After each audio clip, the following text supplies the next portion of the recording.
Guys, ഇന്നത്തെ പരിപാടി എന്താണെന്ന് വെച്ച് കഴിഞ്ഞാൽ ഓസ് ഒക്കെ എടുത്തു വെക്കലാണ് കേട്ടോ. മഴക്കാലമായല്ലോ, അപ്പോൾ ഇനി വെള്ളം നനയ്ക്കേണ്ട ആവശ്യമില്ലാത്തതുകൊണ്ട് ഞങ്ങളത് എടുത്തു വെക്കാമെന്ന് വിചാരിച്ചു. അങ്ങനെ അതിൽ നിറച്ച് മണ്ണായിരുന്നു കേട്ടോ നിലത്തിട്ടിട്ട്. അപ്പോൾ അത് കഴുകിയിട്ട് ഉണക്കി എടുത്തു വെക്കാമെന്നാണ് വിചാരിക്കുന്നത്. അപ്പോൾ അമ്മ ഇരുന്ന് കഴുകുകയാണ്. അപ്പോഴാണ് ഞാനൊരു കാര്യം ശ്രദ്ധിച്ചത്. ഞങ്ങളുടെ വീട്ടിലത്തെ മുല്ല കുറേ നാളായിട്ട് പൂക്കണില്ല. കഴിഞ്ഞ വർഷം പൂത്തില്ല, ഈ വർഷം പൂത്തില്ല.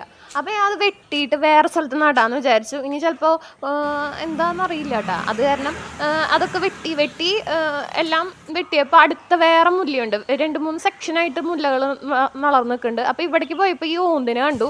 ഓന്തിൻ്റെ കൂടാന്ന് തോന്നുന്നു ആ മുല്ലച്ചെടി. അപ്പോൾ ഞാൻ വിചാരിച്ചു അത് വെട്ടണ്ട, ഇത് മാത്രം മതി എന്ന് പറഞ്ഞിട്ട് ഇത് കൊണ്ടുപോയി നട്ടു ഗൈസ്. നട്ടു എന്ന് പറഞ്ഞു കഴിഞ്ഞാൽ നമ്മൾ ആര്യവേപ്പ് നിൽക്കുന്നുണ്ടായിരുന്നു. ആര്യവേപ്പ് എന്താ ചെരിഞ്ഞ് നിൽക്കണമെന്ന് ചോദിച്ചു കഴിഞ്ഞാൽ ആദ്യം നേരൊക്കെ ആയിരുന്നു വന്നിട്ടുണ്ടായിരുന്നു. മഴ പെയ്തപ്പോൾ ഭയങ്കരമായിട്ട് ചെരിഞ്ഞു പോയി. എന്നിട്ട് അവിടെ നിന്ന് ഇങ്ങനെ വളർന്നുണ്ടായി വരികയാണ് ഗൈസ്.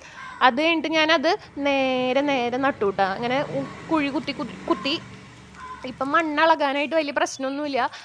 മഴ പെയ്തിരിക്കണ കാരണം ഭയങ്കര സുഖം.